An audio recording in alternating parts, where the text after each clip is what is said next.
So this is how you change the batteries in a Flowatch display from JDC.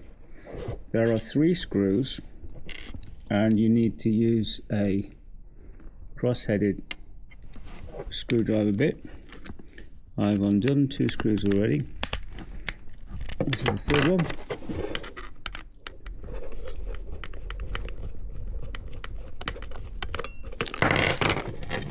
And then you will see there is a black cover which comes off with 2 battery clips.